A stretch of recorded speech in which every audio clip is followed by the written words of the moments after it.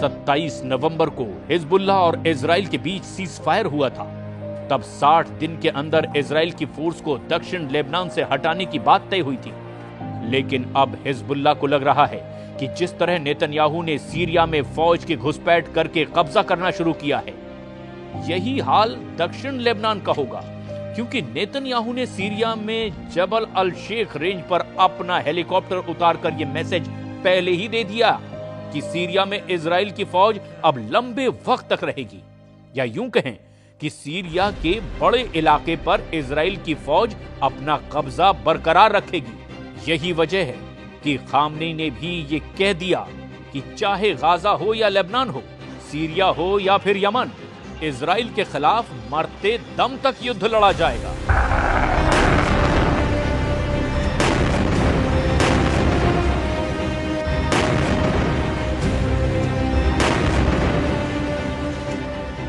हर खूनी के लबनान नमाद मुकावमत व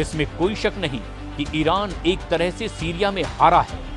वहां की असद सरकार को हटाने के पीछे अमेरिका और इजराइल का जॉइंट प्लान रहा और बशर अल असद को सत्ता से हटाने में जुलानी सबसे आगे रहा और जुलानी का नजरिया इजराइल को लेकर काफी नर्म है। नेतन्याहू भी कह चुके हैं कि सीरिया में असद सरकार को हटाना इजराइल का मास्टर स्ट्रोक है। The historic events we witnessed today are a chain reaction to the pounding of Hamas, the decimation of Hezbollah, the targeting of Nasrallah, the blows we delivered to the Iran regime's axis of terror. And all this came, as President Trump pointed out this week, because of Israel and its fighting success. Iran जानता है कि Netanyahu ने Iran के साथ नया mind game खेलना शुरू कर दिया है। ईरान की अपनी रणनीति है और इसकी वजह बड़ी मजबूरी भी है। सीरिया इस बात का सबूत है कि ईरान का रुख इजराइल को लेकर और सख्त होता जा रहा है। ईरान के विदेश मंत्री अब्बास अरागची ने इजराइल को चेतावनी दी कि अगर उस पर हमला करने की कोशिश हुई तो पूरा पश्चिम एशिया युद्ध में जलेगा। यही वजह है कि अब्बास अरागची ने चीन को युद्ध का इनविटेशन दे दिया है। ईरान चाहता है कि चीन भी सीरिया, गाजा और लेबनान के वॉर जोन में एंट्री करे और इसे ही ईरान की चीन के साथ सबसे बड़े युद्ध की डील कहा जा रहा है। ईरान किसी भी कीमत पर नहीं चाहता कि सीरिया में इजराइल मजबूत हो, जबकि नेतन्याहू ने तो सीरिया में बफर जोन का एक्सटेंशन बनाना भी शुरू कर दिया है। लेकिन ईरान से लेकर सऊदी अरब और बाकी अरब देश भी बहुत अच्छी तरह से जानते हैं कि ग्रेटर इजराइल नेतन्याहू के वॉर कैबिनेट का सबसे बड़ा एजेंडा है और इस एजेंडे को नहीं रोका गया तो उनका काम भी तमाम हो जाएगा। और यही वजह है कि ईरान ने बाकी अरब देश से अपने संबंध बेहतर बनाने शुरू कर दिए हैं।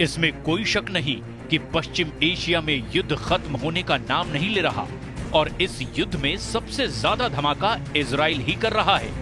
चाहे गाजा हो या फिर सीरिया या फिर दक्षिण लेबनान, धमाके बहुत ज्यादा हो रहे हैं और मौतों का आंकड़ा भी बेकाबू हो चुका है।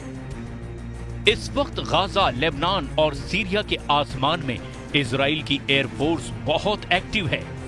इजराइल के F-15 फाइटर जेट लगातार उड़ान भर रहे हैं और इनको ऐसे ऐसे बमों से लैस किया गया है जिससे ऐसे धमाके हो रहे हैं जिसकी गूंज तेहरान तक पहुंच रही है।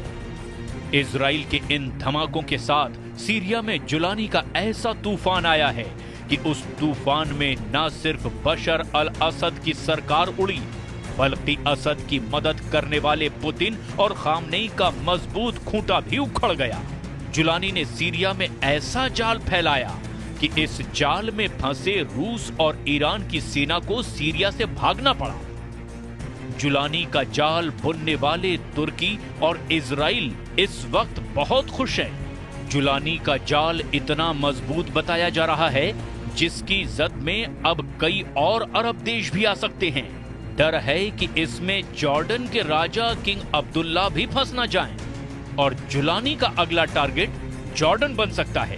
खौफ सऊदी अरब में भी बढ़ चुका है। यही वजह है कि सीरिया में तख्ता पलट से पहले सऊदी अरब के क्राउन प्रिंस ने बशर अल असद की तरफदारी में कई बातें भी कही थी। इजराइल के धमाकों को लेकर ईरान में खौफ सबसे ज्यादा है। इजराइल सीरिया के सभी मिलिट्री अड्डे तबाह कर चुका है। जुलानी के कब्जे के बाद तो लेबनान और ईरान के बीच वाली ईरान की सप्लाई लाइन भी अब खत्म हो चुकी है और यही वजह है कि ईरान बहुत ज्यादा बेचैन है।